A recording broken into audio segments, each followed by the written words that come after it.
जब सारी इंफॉर्मेशन आपको एक ही चैनल पे मिल सकती है तो फिर यहाँ वहाँ जाने की क्या ज़रूरत है। जी हाँ, ऑनलाइन लीगल एडवाइस और मैं हूँ अशोक पांडे। हम लोग बात करेंगे तलाक के बारे में, डाइवोर्स के बारे में, और शुरू से लेकर के आखिरी तक क्या होती है पूरी प्रक्रिया, इसकी जानकारी मैं आपको दूंगा।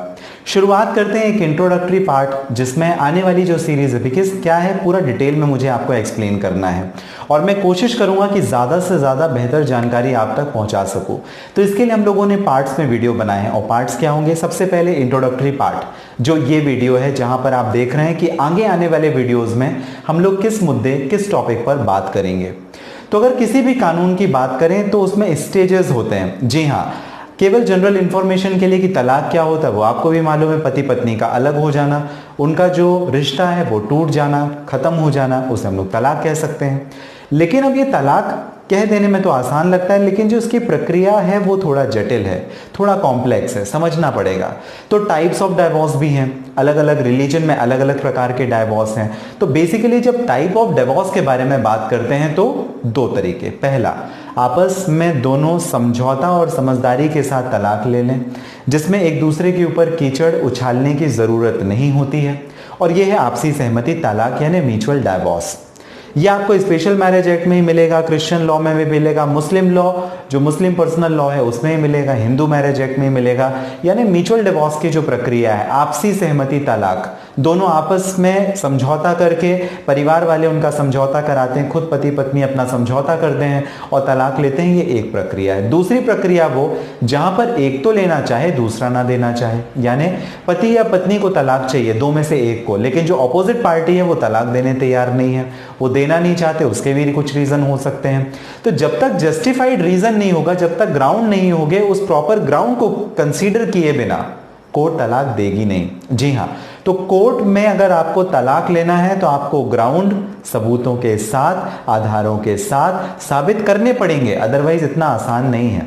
पति पत्नी कई बार लड़ाई झगड़ा करते हैं, कह देते हैं कि मैं आपसे तलाक ले लूंगा या मैं तुमको तलाक दे दूंगा, इतना आसान नहीं है। प्रक्रिया बहुत जटिल है, कई बार सालों साल का समय लग जाता है, बहुत एक लंबा टाइम लग जाता है, पैसे भी खर्च हो जाते हैं, समय और दिमाग की बर्बादी होती है कॉन्टेस्टेड डाइवोर्स में।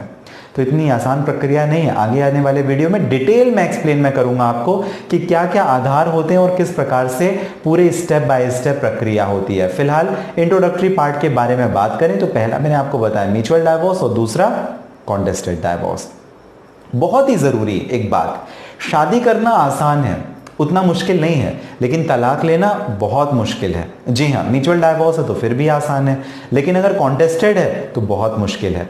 अब उसमें एक महत्वपूर्ण बात आती है, और ये महत्वपूर्ण बात क्या है, ये है इरिट्रेबल ब्रेकडाउन ऑफ मैरिज। इसका मतलब क्या हुआ है, ऐसी शादी जिससे अब ठीक पति पत्नी के रिश्ते को नहीं किया जा सकता, यह है आपका इरिट्रेबल ब्रेकडाउन ऑफ मैरिज। मतलब अब वो वापस से ठीक नहीं हो सकती है। कांच का ग्लास आपने लिया, उठाया, जमीन पे पटक दिया, टूट गया, चकनाचूर हो गया, अब आप उसे ठीक कर सकते हैं क्या वाकई में वैसे का वैसा जैसा वो था? थोड़ा मुश्किल आपको होगी, थोड़ा नहीं बहुत मुश्किल होगी। और यही है तलाक के मुद्दे में, तलाक के कानून को अगर हम लोग समझे, प्रक्रिया को अगर हम लोग समझें तो इतना ही मुश्किल है। जब एक बार तलाक के बारे में आपने प्रक्रिया शुरू कर दी तो लगातार और कॉम्प्लेक्स होते जाती है और जटिल होते जाती है, परेशानियां और एक के बाद एक आती जाती हैं। आपकी परेशानी का समाधान तब तक नहीं होता जब तक कि तलाक की जो प्रक्रिया है वो पूरी ना हो जाए और आप अपने आधार को कोर्ट के सामने या माननीय न्यायालय के सामने पूरी तरह से सफलतापूर्वक साबित ना कर दें। अगर आप साबित कर सकते हैं तभी आप जाएं, अगर आपके पास में सबूत नहीं है तो बिल्कुल भी तलाक की प्रक्रिया के लिए आगे ना जाएं। और यही है इरिट्रेबल ब्रेकडाउन ऑफ मैरिज, यानी एक बार जो टूट गया वो अब जुड़ेगा नहीं। कांच का ग्लास टूट गया, अब जुड़ेगा नहीं। तो इसी तरीके से जो रिश्ता है, आप लोगों के बीच में इतने ज्यादा डिफरेंस हो गए कि अब उनको कितना भी आप कोशिश कर लें, रिकाउंसिल नहीं हो सकते, ठीक नहीं हो सकते, समझौता नहीं हो सकता, मध्यस्थता नहीं हो सकता, और दोनों ने शुरू से आखिरी तक, अंत तक मन बना लिया है कि अब ये रिश्ता चलने वाला नहीं है। तब जाके आप कॉन्टेस्टेड डिवोर्स के लिए जा सकते हैं, म्यूचुअल डाइवोर्स के लिए जा सकते हैं। उसके पहले क्या, उसके पहले मीडिएशन की प्रोसेस है, काउंसिलिएशन की प्रोसेस है, समझौता आप कर सकते हैं, आपने मुद्दे को आप अपने सॉल्व कर सकते हैं। तलाक आखिरी रास्ता नहीं है।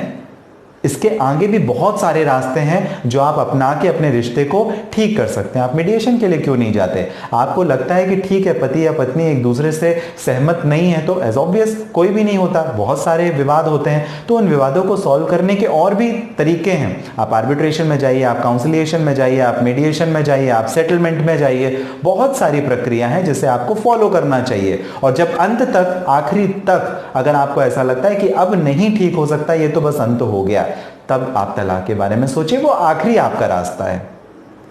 अब डिसाइड कर लिया कि चलो हमारा रिश्ता समझ के सुलह के बाहर है, अब ये ठीक नहीं होने वाला, तो अब क्या करें? केस कहाँ फाइल करें? तो ज्यूरिसडिक्शन के बारे में हम लोग बात करेंगे। ज्यूरिसडिक्शन भी मैं आपको डिटेल में बताऊंगा। इन शॉर्ट में आपको बता दूं, ज्यूरिसडिक्शन मतलब कहाँ पे आप कोर्ट में केस फाइल कर सकते हैं। इसका ये मतलब नहीं है कि आप दिल्ली में रहें या मुंबई घूमने के लिए गए तो आपने बंबई में ही फाइल कर दिया। क्यों? क्योंकि आपकी वाइफ को आपको परेशान करना है, आने जाने में तकलीफ होगी।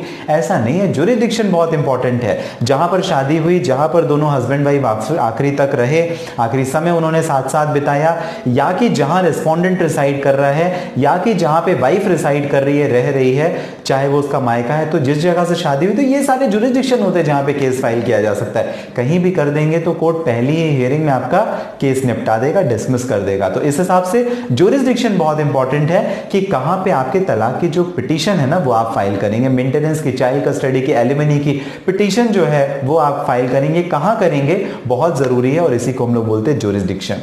अब जो कंसिडरेशन है वो भी महत्वपूर्ण है। कंसिडरेशन म्यूचुअल डिवोर्स में अलग कंसिडरेशन होता है। यानी मान लीजिए 10 साल पति और पत्नी साथ में रहे, तो आप क्या समझते हैं? पति ने पूरा अर्न किया, मेहनत किया, काम किया, सब कुछ किया, पत्नी ने कुछ नहीं किया। क्या? वो घर के काम कर रही थी, लेकिन आप ये नहीं कह सकते कि उसका कोई योगदान नहीं था पति की जो भी बेहतरी या तरक्की हुई। तो इस हिसाब से एलिमनी क्लेम किया जा सकता है। या अगर म्यूचुअल डिवोर्स है, शादी का अभी हुआ और 1 साल के बाद, 2 साल के बाद उन्हें डिवोर्स लेना है, दोनों के बीच में रिश्ते ठीक नहीं है, नहीं जम रहा, तो क्या करेंगे? आपस में वो सुलह करेंगे, समझौता करेंगे, सेटलमेंट करेंगे। यही कहेंगे कि जो हमने तुम्हें दिया वो आप हमें वापस कर दो, जो हमसे आपने लिया वो वापस सेटल करो, मामला खत्म करो। जब नहीं बन रहा है तो हम लोग, क्या जरूरी नहीं है कि लड़ाई झगड़ा करके बात को आगे लेके जाएं, खत्म करते हैं। तो इसे हम लोग सेटलमेंट कहते हैं। आगे पीछे ऊपर नीचे कैसे भी हो सकता है, लेकिन एक बेहतर सेटलमेंट आपको एक बेहतर परिणाम दे सकता है, हमेशा के लिए आपकी जो परेशानी है उसका समाधान कर सकता है। तो सेटलमेंट बहुत जरूरी है, उसके बारे में बात करेंगे। डॉक्यूमेंट्स का क्या रिक्वायरमेंट है? जी हाँ, म्यूचुअल डिवोर्स है तो उसमें मान लीजिए आपका आइडेंटिफिकेशन लगेगा, एड्रेस प्रूफ लगेगा, आपका मैरिज का प्रूफ लगेगा, पासपोर्ट साइज फोटोज लगेंगी, या और भी जो आपके कंसेंट टर्म्स हैं बच्चे को लेकर के, चाइल्ड मेंटेनेंस, कस्टडी, एलिमनी, जो भी है वो उसके लिए आपको प्रॉपर डॉक्यूमेंटेशन कोर्ट में सबमिट करना पड़ता है। ज्यूरिसडिक्शन पॉइंट ऑफ व्यू से आप किस जगह पे रह रहे हैं वो आपको साबित करना पड़ता है। कॉन्टेस्टेड के लिए अलग बात है कि पति की अर्निंग कितनी है, आपको हो सकता है इनकम टैक्स, आरटीआर के डिटेल सबमिट करने पड़ सके।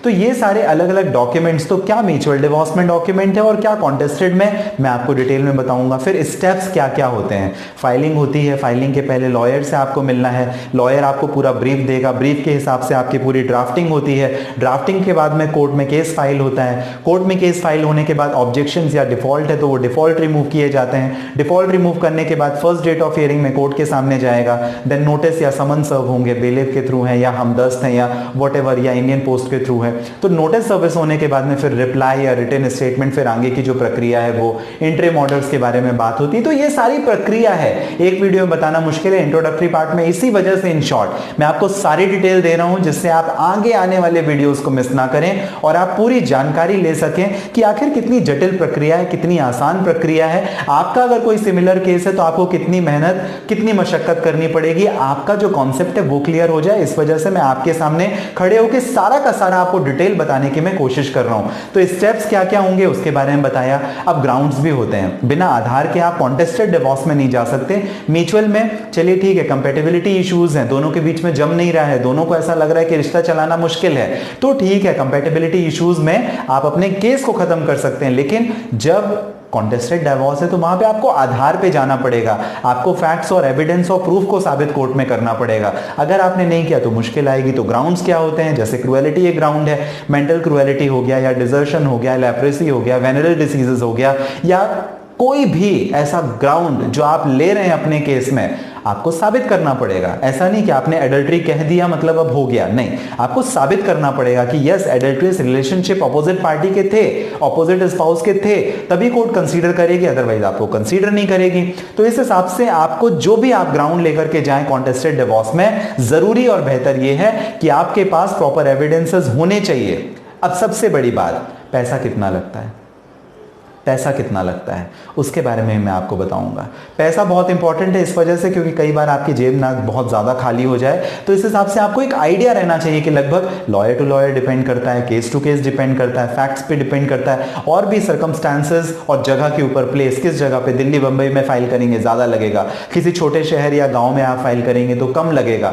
तो अलग अलग जगह का अलग अलग लॉयर्स की फीस के हिसाब से डिपेंड करता है, बहुत सारे फैक्टर्स होते हैं। एक ही पर्टिकुलर वीडियो में मैं आपको पूरा का पूरा टॉपिक कवर करके बताऊंगा। जी हां, आगे आने वाला वीडियो बिल्कुल भी आप मिस ना करें। तो ड्यूरेशन बहुत इंपॉर्टेंट है। अब ड्यूरेशन का मतलब क्या हुआ, ड्यूरेशन कितना लंबा समय लगेगा। मान लीजिए म्यूचुअल डाइवोर्स है तो 6 महीने का समय लगेगा, लेकिन 6 महीने से कितना एक्सटेंड हो सकता है, 18 महीने तक एक्सटेंशन चला जाए। तो 18 महीने का जो पीरियड है तब तक आपका म्यूचुअल डिवोर्स कोर्ट में पेंडिंग रह सकता है। कॉन्टेस्टेड में कितना समय लगेगा, मतलब म्यूचुअल डिवोर्स तो मिनिमम 6 महीने, मैक्सिमम 18 महीने कंफर्म है, चलो मान लिया। कॉन्टेस्टेड में 1 साल भी, 1.5 साल भी, 2 साल भी, 10 साल भी लग सकता है। और अगर एविडेंसेस आपने प्रूफ नहीं किए तो अल्टीमेटली लंबे समय तक पैसा लगाने के बावजूद अगर आप केस लड़ें तो भी जरूरी नहीं है कि आप केस जीत जाएं। फिर अलग अलग धर्मों के हिसाब से, अलग अलग रिलीजन के हिसाब से अलग अलग कानून और प्रक्रिया है, उसके बारे में बात करेंगे। फिर लास्ट में मैं आपको कुछ इंपॉर्टेंट जजमेंट्स के बारे में बताऊंगा जो डाइवोर्स से रिलेटेड है। जी हां, Suman Kapoor versus Sudhakar Kapoor 2009 volume 1 SCC page number 422। Naveen Kohli versus Neetu Kohli का जजमेंट बहुत महत्वपूर्ण है। विनीता सक्सेना वर्सेस पंकज पंडित का जजमेंट, और ए जयाचंद्र वर्सेस अनिकौर का जजमेंट। फिर आपको शुरू से आखिरी तक जो मैंने इस वीडियो में आपको इंट्रोडक्टरी पार्ट बताया ना, उसी का मैं आपको कंक्लूजन बताऊंगा। जी हां, तो आगे आने वाले 10-15 वीडियो आपने अगर मिस कर दिए तो आप बहुत कुछ मिस कर जाएंगे। बने रहिएगा अंत तक। ये इंट्रोडक्टरी पार्ट था जहां पे मैंने आपको बहुत थोड़ा सारी चीजों के बारे में बताने की कोशिश की। अब जो आने वाले वीडियो हैं, इन्हीं सब टॉपिक को, इन्हीं सब मुद्दों को मैं डिटेल में कवर करूंगा और आप तक बेहतर जानकारी पहुंचाऊंगा, जिससे आपके कॉन्सेप्ट क्लियर हो जाए। अगर आपको लगता है तलाक लेना बहुत आसान है, बहुत मुश्किल काम है, म्यूचुअल में आसानी होती है, कॉन्टेस्टेड में नहीं, आगे आने वाले वीडियो जरूर देखिए, आपको पूरी जानकारी मिलेगी। हां, अगर आपकी कोई पर्सनल प्रॉब्लम के लिए बात करना चाहते हैं, व्हाट्सएप नंबर इसी पर्पस के लिए दिया है, साथ ही इस वीडियो के डिस्क्रिप्शन में लिंक है जहां से अपॉइंटमेंट बुक करके भी आप बात कर सकते हैं। हमेशा की तरह कीमती और महत्वपूर्ण समय जो आप मुझे देते हैं, आपके लिए धन्यवाद। नया चैनल आपका ऑनलाइन लीगल एडवाइस और ऑनलाइन लीगल हेल्प, सब्सक्राइब नहीं किया जरूर कीजिएगा। मिलते हैं अगले वीडियो में, तब तक अपना ध्यान रखें, सुरक्षित रहें। मैं हूं अशोक।